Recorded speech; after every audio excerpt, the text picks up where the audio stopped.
자, 계속 갈게요, 이제. 자본주의의 역사적 전개 과정. 자본주의라는 건 시대적으로 조금씩 변해 왔어요. 사람들이 시장에서 거래를 하면서 사유재산을 늘려가는 그 형태와 특징이 조금씩 바뀌어 왔다는 거예요. 먼저 첫 번째 교과서로는 126페이지 왼쪽 밑에 있는 상업 자본주의부터 가겠습니다. 첫 번째 상업 자본주의. 16세기부터 18세기에 이루어졌던 자본주의의 형태입니다. 의미, 상품의 생산보다는 상품의 유통을 통해 이윤을 추구하는 자본주의. 상품의 생산이라는 건 상품을 만들어내는 걸 말하고요. 상품의 유통이라는 건 상품을 사고 팔고 움직이는 이 사고 파는 거래를 유통이라고 합니다. 그래서 사고 파는 이 거래로 돈을 벌고 이 사회적으로 경제적으로 이 돌아가는 시스템을 상업 자본주의라고 한다는 거예요. 이게 어떻게 등장하게 됐냐? 먼저 신항로 개척으로 국제적 교역이 많아졌습니다. 우리 아메리카 대륙을 발견한 사람을 누구라고 알고 있죠? 콜럼버스, 그죠?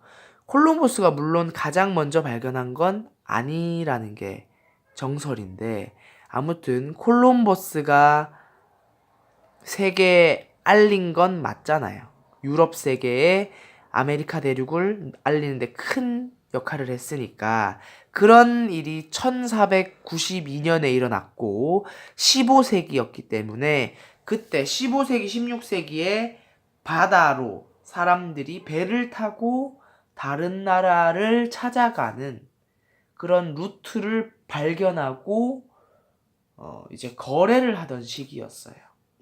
그게 신항로 개척인데 이 신항로가 개척이 되니까 사람들이 서로 거래를 하기 시작하는 거예요. 아시아와 유럽, 유럽과 아프리카, 아프리카와 중앙아시아, 중앙아시아와 중동, 동남아시아 서로 없는 물건을 거래하기 시작하니까 장사를 하게 되는 거죠. 그게 바로 상업 아니에요, 상업. 그지? 이 상업이 발달하는 거야. 16세기 때부터. 어디에서? 유럽에. 유럽에서 다른 대륙이나 나라에서 가져온 물건들이 거래가 되기 시작하니까 이걸로 이제 나라가 발전하기 시작하는 거예요. 그래서 그때 당시 유럽의 왕의 힘은 강력했거든요. 그래서 강력한 왕권을 바탕으로 이 유럽 국가들이 자기네 나라의 상업을 발달시키려고 노력합니다. 그게 바로 중상주의 정책이에요. 중상. 상업을 중요시 여긴다. 이게 중상주의거든요. 상업을 중요시 여긴다. 상업이라는 건 물건을 만들어내는 게 아니라 파는 게 상업이죠. 물건을 판매하고 이익을 취하는 게 상업인데, 그래서 의미에서 상품의 생산이 아니라 유통을 통해 이윤을 추구한다는 표현을 썼어요. 그래서 국가에서 나서서 상업을 막 서포트 해준 거야. 다른 나라와의 교역에 힘쓰며 상업자본주의를 발전시켰는데, 이때 중상주의 정책이 뭐냐면 세금을 높여서 수입은 매우 제한하고 상업을 장려하여 수출을 권장하는 등의 국가가 경제활동에 깊게 관여하는 보호무역 정책입니다. 수입과 수출은 알죠? 다른 나라에서 물건을 사들여 오는 건 수입, 다른 나라에게 우리나라의 물건을 판매하는 건 수출이죠. 근데 수입을 하면 어떻게 돼요? 우리나라 돈이 빠져나가는 거잖아, 외국으로. 그렇기 때문에 다른 나라의 물건을 사면 우리나라의 돈이 빠져나간다. 자본이 빠져나간다고 생각했기 때문에 수입을 최소한으로 했어요. 어떻게 최소한으로 했냐? 이런 식으로 한 거지. 봐봐. 이게 다른 나라에서 온 무역선이라고 해봅시다. 다른 나라의 물건들을 잔뜩 싣고 왔어, 이렇게. 예, 믿기 힘들겠지만 배예요, 배. 배. 자, 배에 물건을 잔뜩 싣고 이 A 나라의 물건을 판매하기 위해서 배가 왔어. 근데 이 A 나라에서 이렇게 얘기하는 거야. 우리나라에서 물건을 판매하려면 이 니네들이 판매하는 그 물건 값의 30%를 우리나라에 세금으로 내라 라고 요구를 하는 거예요. 그러면 이 배의 입장에서는 너무 부담스러운 거지. 이거를 어떻게 우리가 돈을 내? 우리도 장사하는 입장인데 돈을 남겨야 되는데 A 나라에 돈을 다 갖다 내거나 혹은 A 나라가 자기네 나라 물건의 가격을 높여버리는 거야. 자기네 나라에 들어오면. 그런 식으로 하면 자기네 물건들이 잘 안 팔리잖아요. 그런 식으로 돼버리면 A 나라에서 거래를 할 수가 없어 버리는 거죠. 그래서 무역선이 후덜덜 너무 비싸 이런 식으로 낑낑대고 있는 거죠. 이런 식으로 무역을 할 때 다른 나라의 수입을 굉장히 제한하는, 우리나라의 물건만 우리나라 내에서 잘 팔리도록 하는 그런 방식을 보호무역이라고 합니다. 보호한다는 거지. 우리나라의 기업들이 우리나라의 사람들에게 잘 팔리도록 다른 나라의 기업이 들어오지 못하도록 보호하는 거야. 이게 바로 보호무역이라는 거야. 무역은 알죠? 다른 나라와 서로 거래하는 게 무역이잖아. 그래서 중상주의 정책이 바로 수입은 제한하고 상업을 장려해서 수출을 권장하는 보호무역 정책이고, 이걸 누가 컨트롤했다?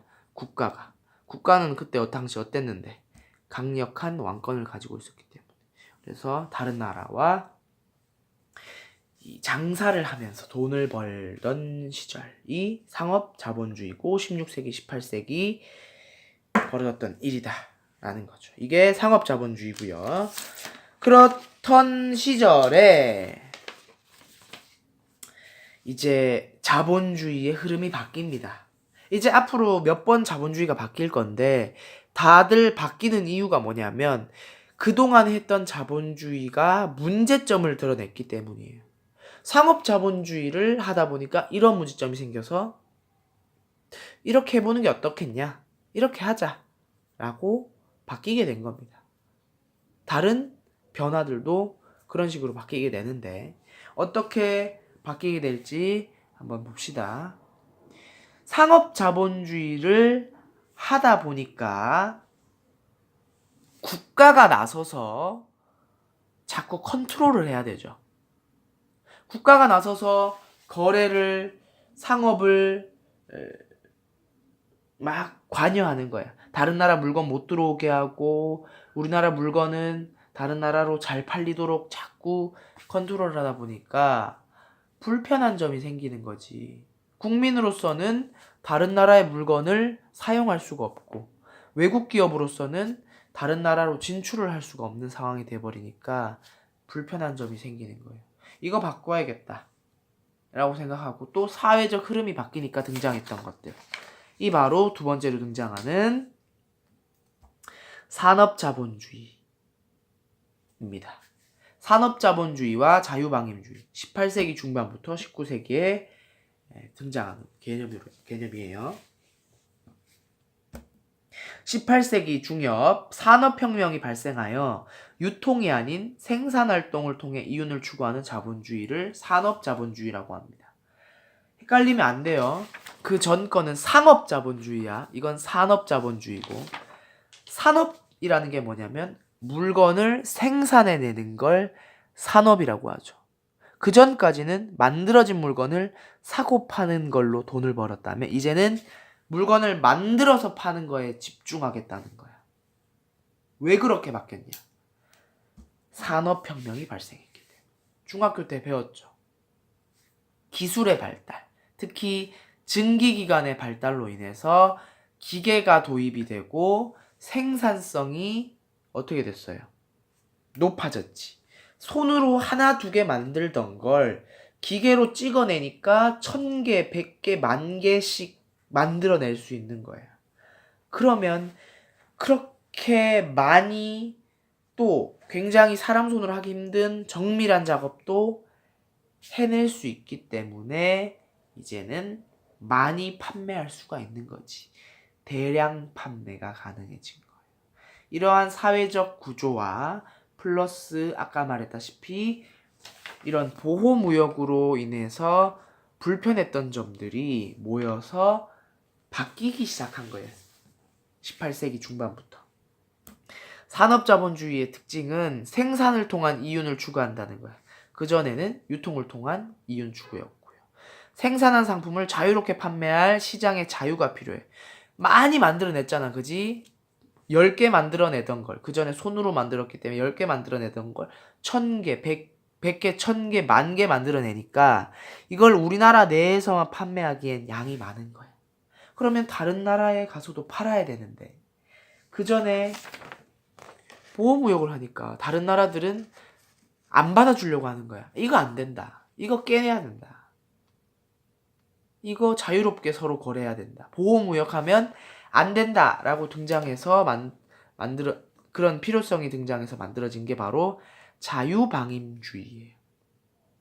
자유방임주의의 의미. 상업을 보호하는 정책을 없애고 개인의 자유로운 경제활동을 보장하려고 하는 경제사상을 자유방임주의라고 합니다. 이름에서도 특징이 나와 있어. 자유. 완전 프리덤 아니야. 후리하게. 자유롭게. 방임한다는 건 방치한다는 거야. 내버려 둔다는 거야. 그러니까 자유롭게 거래하도록 내버려 둬야 된다. 라는 생각이고요. 자유방임주의의 특징은 국가의 시장 개입을 최소화하길 원한다는 거예요. 뭐 아까 말했다시피 이런 식으로 상업 자본주의에서 국가가 뭐 세금을 높여서 다른 나라 못 들어오게 한다거나 상업을 장려한다거나 이런 식으로 개입하면 안 된다. 자유롭게 해야 이 많이 찍어낸 물건들을 다 팔 수 있다라고 주장한 거고요. 이런 특징이 바로 이런 식으로 요구를 하는 겁니다. 작은 국가, 소극 국가, 야경 국가를 주장해요. 국가란 역할이 작아야 된다. 개입하면 안 된다. 그게 작은 국가고요. 자유방임주의에서 주장하는. 또 소극 국가. 국가는 시장 경제에 있어서 소극적으로 역할을 해야 된다라는 거. 야경 국가는 뭐냐면 이거야. 밤에 경찰을 역할만 하면 된다. 야경 국가라는 게 뭐냐면 밤에 경찰이 이 범죄를 막는 그런 역할만 하면 국민들이 알아서 자유롭게 경제활동을 할 것이다. 그러니 개입을 하지 말아라. 라는 개념이 바로 야경 국가예요. 그래서 이런 국가 역할만 해야 된다는 게 자유방임주의의 의미고요. 자유방임주의의 대표적인 경제학자, 자유방임주의를 외쳤던 학자가 바로 애덤 스미스입니다. 애덤 스미스. 한 번쯤은 들어봤을 건데 못 들어봤다면 경제학에서 애덤 스미스란 사람은 가장 유명한 사람이에요. 상식적으로도 알아두면 좋아요. 애덤 스미스는 이렇게 외쳤습니다. 인간의 이기심이 결국 경제적 활동을 하게 만들고 서로 다 경제적 활동을 하게 된다면 그게 모두에게 이익이 될 것이다 라고 주장을 했어요. 그게 무슨 내용이냐면 교과서 127쪽에 글을 읽어보면 됩니다. 이게 애덤 스미스의 국부론이라는 책에 나온 내용인데 우리가 저녁 식사를 기대할 수 있는 건 푸주간의 주인, 양조장의 주인, 빵집의 주인이 내가 만들어서 물건, 뭐 빵이나 고기나 쌀이나 뭐 이런 것들을 만들어서 사람들을 행복하게 해줘야지라는 그런 마음이 아니라 내가 이걸 팔아서 돈을 벌어야겠다라는 이익을 챙기려는 생각 덕분이다. 그래서 자기가 전혀 의도하지 않았던 사회 이익을 촉진하게 된다라는 내용이 적혀 있어요. 애덤 스미스는 사람들을 자유롭게 놔두면 사람들이 서로 자신의 이익을 추구하려고 거래를 할 거고, 그 거래가 결국엔 사회적으로는 큰 이익이 되고 서로의 만족감을 높여주는 이 톱니바퀴가 돌아가게 된다라고 했고요. 보다시피 보이지 않는 손에 의해 사회가 돌아간다라는 표현을 썼는데, 이 보이지 않는 손, 애덤 스미스가 말한 보이지 않는 손, unvisible hands는 바로 시장의 작동 원리를 말합니다. 이 거래가 이루어지기 위해서 국가가 개입하는 게 아니라 보이지 않는 손이 알아서 그 거래를 조정할 것이다 라고 애덤 스미스는 주장을 했는데요. 그 보이지 않는 손은 결국엔 시장 가격을 의미합니다. 가격, 아까 말했다시피 500원에 사려고 한다, 1000원에 팔려고 한다. 그러면 그 둘 중간 지점인 750원 정도의 거래가 성사되는 거. 이게 바로 보이지 않는 손이 이렇게 둘을 이렇게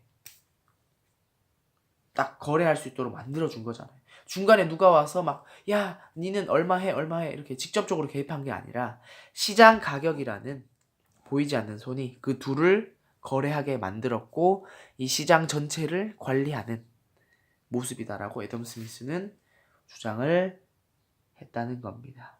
그래서 아까 말했다시피 이런 문제점으로 인해서 상업자본주의의 문제점으로 인해서 산업자본주의가 등장했고, 산업자본주의를 통해서 자유방임주의가 등장하는, 산업자본주의와 자유방임주의가 등장하는 시기가 18세기 중반부터 19세기라는 거예요. 그 다음 등장하게 됩니다. 이제 자유방임주의로 인해서 이 시장 경제가 굉장히 자유로워지고 자유로운 거래가 권장되기 때문에 국가가 뭐 나서서 하는 게 거의 없었어요. 자유롭게 풀어주는 거예요. 니들이 알아서 해. 몰라, 난 모르겠다. 그렇게 놔두다 보니까 어떤 일이 벌어지냐. 자유롭게 거래를 하도록 시장을 놔두니까 이게 문제점이 서서히 등장을 합니다. 어떠한 문제점이 등장을 하느냐. 자, 독점 자본주의가 등장하기 시작합니다. 19세기 말에 등장하게 되는데, 독점 자본주의란 자본주의가 발달하고 자유로운 시장 경제 체제가 유지되면서 소수의 독점 기업이 지배적인 위치를 갖고 강력한 힘을 발휘하는 경제 체제를 독점 자본주의라고 해요. 자유롭게 시장을 놔두니까 경쟁이 치열해지는 거야. 너도 나도 돈을 벌려고 하다 보니까 그 중에서 뛰어난 몇몇만 살아남는 거지. 그 먹이사슬에서. 그러면 다수의 소규모 기업이 몰락하는 거예요. 힘없는 기업들은 살아남지 못해. 힘 있는 기업은 계속 힘을 키워서 결국에는 그 시장을 먹어버리는 거야. 기업 하나만 남는 거지. 여기서 독점 기업이라는 표현이 나왔죠. 독점 기업이란 하나의 기업이 하나의 상품 시장의 공급을 독차지할 때 독점이라고 하며, 그러한 기업을 독점 기업이라고 한다. 독점이라는 건 혼자서 독차지하고 있다는 거예요. 독차지해서 점유하고 있다는 거예요. 동네에 편의점이 여러 개면은 상관이 없죠. 편의점들끼리 경쟁을 할 테고 가격을 적정 수준으로 맞출 테니까. 근데 동네 편의점이 하나야. 그러면 그 편의점 가격에 맞춰서 물건을 살 수밖에 없으니까 편의점은 마음껏 가격을 올릴 수가 있는 거예요. 자유롭게 놔뒀더니 편의점들끼리 경쟁을 하다가 편의점 하나만 살아남게 되면 그런 일이 벌어질 수 있는 거지.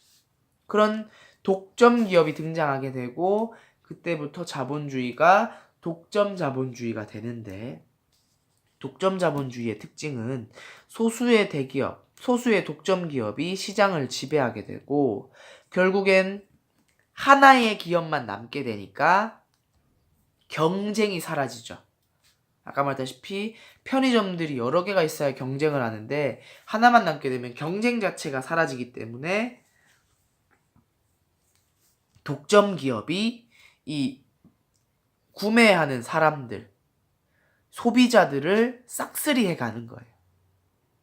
이렇게 되면은 무슨 일이 벌어지냐? 독점 기업이 발생하면 다수의 기업이 망하는 거야. 작은 기업들 망한다 그랬죠? 그럼 작은 기업들이 망하면 그 기업을 다니던 우리 엄마 아빠가 일자리를 어떻게 해? 잃게 되겠죠. 실업이 발생하는 거고, 실업이 발생하면 우리 엄마 아빠의 월급이 없어지니까 우리 집의 돈이 줄어들겠죠. 구매력이 줄어드는 거예요. 사람들이 물건을 살 수 있는 능력이 줄어들게 되고, 이러한 걸 유효수요라고 합니다. 수요라는 건 물건을 구매하고자 하는 욕구를 말하는 건데, 유효수요는 효과가 있는 수요를 말하는 거예요. 유효하다라고 할 때. 그러니까 욕구가 있는데 그거에 효과가 있으려면 실제로 살 능력이 있어야지. 실제로 살 능력이 있는 수요는 결국엔 돈이 있느냐 없느냐 이걸 얘기하는 거예요. 모두 다 예를 들어서 모두 다 마트에 가서 비싼 TV를 사고 싶어 하죠. 근데 그걸 실제로 살 수 있는 구매력이 있는 사람이 바로 유효 수요를 할 수 있는 사람이죠. 그러니까 돈이 없으니까 유효 수요가 감소하게 되고 독점 기업도 결국엔 사람들, 이 물건을 사야 기업이 유지가 되는데 사람들이 돈이 없으니 독점 기업의 물건도 사지 않고 독점 기업의 물건이 판매되질 않아요. 그럼 독점 기업도 유지가 잘 안 되니까 사람들을 잘라내야겠지. 기업의 사원들을 줄이게 되고 그럼 또 실업이 발생하게 되고 또 구매력이 감소하게 되고 계속 악순환이 되풀이 되는 거예요. 자유롭게 놔뒀더니 망하게 되는 거야. 적정 수준에서 사람들이 양심을 가지고 적당히 타협해서 잘 살 줄 알았더니 끝없는 이기심을 부려서 결국에는 같이 망하는 모습이죠. 이렇게 대규모 실업이 발생하게 되고 이러한 사태가 전 세계적으로 퍼지게 되면서 1929년에 대규모의 실업이 등장하게 되고 이걸 사건을 세계 대공황이라고 합니다. 공황, 영어로 하면 패닉이죠. 공황 상태에 빠졌다. 정신을 차릴 수 없는 상태다. 사람들이 모두 힘들게 살던 시절입니다. 근데 웃긴 거는 풍요 속 빈곤이에요. 독점 기업이 물건을 막 찍어내고 막 엄청나게 잘 살고 있는데 이걸 살 수 있는 사람들이 없는 거야. 그래서 풍요 속의 빈곤이라는 이야기도 나오는 겁니다. 아무튼 독점 자본주의가 이런 식으로 흘러가게 되니까 문제 있다, 그죠? 자유롭게 놔뒀더니 이거 안 되겠어. 자꾸 이기심을 부려. 안 돼. 이거 바꿔야 된다. 라고 등장했던 게 바로 수정 자본주의입니다. 20세기 초에서 20세기 중반에 걸쳐서 등장했던 그런 자본주의인데 이름에서도 적혀있다시피 수정한 거예요. 도저히 놔두면 안 돼. 이거 수정해야 돼. 그래서 수정 자본주의가 등장하게 된 배경은 세계 대공황이 발생했기 때문입니다. 아까 말했던 독점 자본주의로 유효 수요가 부족하다. 사람들의 구매력이 실제로 구매할 수 있는 능력을 갖춘 소비자들이 줄어들게 되고 과잉 생산. 독점 기업이 막 물건을 찍어냈는데 살 사람이 없어. 물건을 2개 만들어냈는데 실제로 살 수 있는 사람이 1명밖에 없으면 1개가 남죠. 그게 바로 물건을 너무 많이 찍어낸 거야. 과잉 생산이 발생했다는 거야. 그래서 1929년을 시작으로 세계 대공황이 발생했고 실업이 급증하고 은행과 기업들이 줄줄이 망하면서 힘드니까 수정자본주의가 등장을 했는데 경기 조절 정책이나 복지 정책으로 정부가 시장에 개입해야 된다고 생각하는 경제 사상을 수정자본주의라고 합니다. 자유롭게 놔뒀더니 국가가 개입하지 않고 놔두는 게 최고라고 해서 놔뒀더니 어떻게 됐어? 망한 거야. 이거 망한 거야. 아까 전에 봤다시피 독점 자본주의의 이런 대공황을 시장 실패라고 해요.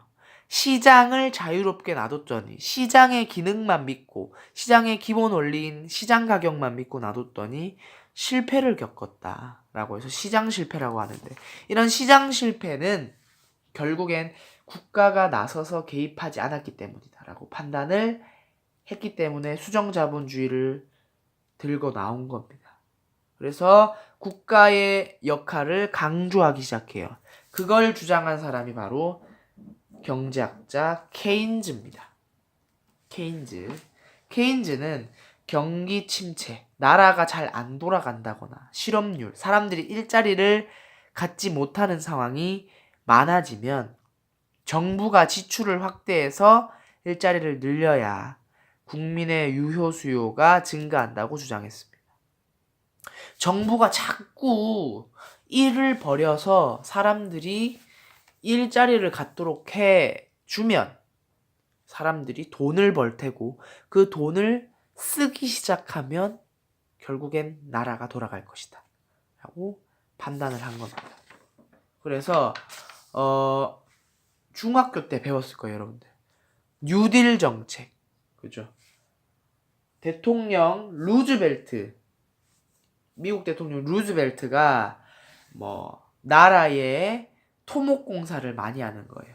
댐을 짓는다든지 도로를 짓는다든지 이런 대규모 공사를 하면서 이 사람들을 많이 고용해요. 그런 거 만들려면 손이 많이 필요하잖아, 그지? 그래서 여러 사람들을 고용하고 그 일을 하면서 돈을 벌게 되죠. 국가사업이니까 나라가 돈을 주는 거야. 일하는 사람들에게. 그러면 그 일을 하러 갔던 우리 엄마 아빠가 돈을 벌게 되고 우리 엄마 아빠가 돈을 벌면 돈을 쓰겠죠. 그럼 그 돈을 쓰면 그 돈을 쓰기 위해서 그 돈을 쓰기 시작하면 나라가 돌아간다는 거야. 휴지를 사기도 하고 물을 사기도 하고 옷을 사기도 하고 음식을 사기도 하고 돈을 쓰면 그 물건을 만들어내는 기업들도 서서히 돌아가기 시작하면서 국가가 돌아가기 시작하는 거예요. 그러면 그 기업들이 살아나고 기업이 살아나면 기업의 일자리가 늘어나니까 우리 삼촌 이모가 그 기업에 들어갈 수가 있고 삼촌과 이모네 집도 돌아가기 시작하는 거야. 이런 식으로 돌려야 국가가 개입을 해서 일자리를 늘려야 된다. 시장에 개입해야 된다라고 생각했던 게 케인즈입니다. 그게 결국 수정자본주의고 국가의 개입을 강조했어요. 자, 특징 봅시다. 수정자본주의의 특징은 사회보장제도를 도입하는 등 국가의 시장 개입이 적극적이어야 된다라고 주장을 해서 큰 국가, 적극국가, 복지국가를 주장했습니다. 아까 자유방임주의에서 얘기했던 것과 정반대죠. 자유방임주의에서는 어떻게 얘기했어요? 작은 국가, 소극국가, 야경국가를 얘기했죠. 근데 수정자본주의에서 반대로 역할이 커야 된다. 적극적이어야 된다. 복지를 펼쳐야 된다. 시장 실패를 겪었으니까. 그런 식으로 요구를 했고요. 국가가 시장에 개입하다 보니까 비효율성을 보이기 시작합니다. 국가가 나라에 이 거래하는 것들을 규제하다 보니까 비효율성을 나타내기 시작해요. 기업과 기업이 서로 거래를 하려고 하고 기업과 국가가 거래를 하려고 하는데 국가가 관련 법들을 자꾸 만들어내는 거야. 왜냐하면 자유롭게 놔두면 얘네들이 또 망칠까 봐. 그러면 자유롭게 거래를 하려고 했는데 법 때문에 자유롭게 거래를 하지 못하게 되고 뭐 자꾸 뭐 더 만들어야 되고 뭐 피해야 되고 거래를 못할 수도 있고 기업 입장에서는 국가의 개입이 오히려 방해가 될 수가 있다는 거예요. 그러면 비효율성을 보이기도 한다는 거야. 국가의 개입이. 그래서 무슨 일이 벌어졌느냐? 안 좋은 일이 벌어졌습니다. 5번째, 신자유주의. 20세기 후반부터 정부 실패가 발생을 합니다. 정부가 적극적인 시장 개입을 하다 보니까 아까 말했다시피 비효율을 초래하여 경제 성장을 늦추게 돼요. 또한 특히 1978년에서 1980년 두 차례의 석유 파동이 일어납니다. 석유 파동을 자세히 다루면 너무 오래 걸리니까 석유 가격이 국제적으로 엄청나게 올라간 사건을 석유 파동이라고 하는데 석유의 가격이 오르게 되면 뭐가 문제냐? 기름은 모든 곳에 사용되죠. 물건을 만드는데도 사용돼. 기계를 돌려야 되니까. 물건을 판매하기 위해 옮기는데도 사용돼. 차의 연료잖아.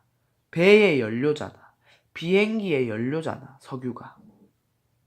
그리고 그런 것들을 먹기 위해 사기 위해 소비자가 이동하는 데에도 필요한 연료예요. 전반적인 사회를 돌리는 데 있어서 가장 중요한 것 중에 하나가 석유인데 석유의 가격이 오르니까 다른 물건들의 가격도 아주 폭등하는 겁니다. 높게 올라가 버리니까 사회가 돌아가질 않는 거야. 근데 그 시기에 국가가 그 시장을 관리하고 있었잖아요. 근데 국가가 그 시장을 관리함에도 불구하고 그런 일을 막지 못했어. 그러다 보니까 전 세계가 경제가 매우 힘들어지고 특히나 물건의 가격이 올라가고 사람들이 일자리를 잃어버리는 최악의 상태. 경제적으로는 스태그플레이션이라고 합니다. 경제 용어로는. 그런 상황이 발생하다 보니까 야 이거 정부도 믿으면 안 되겠다. 정부가 관리하면 다 될 줄 알았더니 정부가 관리하니까 비효율적인 데다가 전 세계가 경제 위기가 찾아오더라. 이거 실패다. 라고 해서 정부 실패라고 합니다. 수정자본주의로 인해서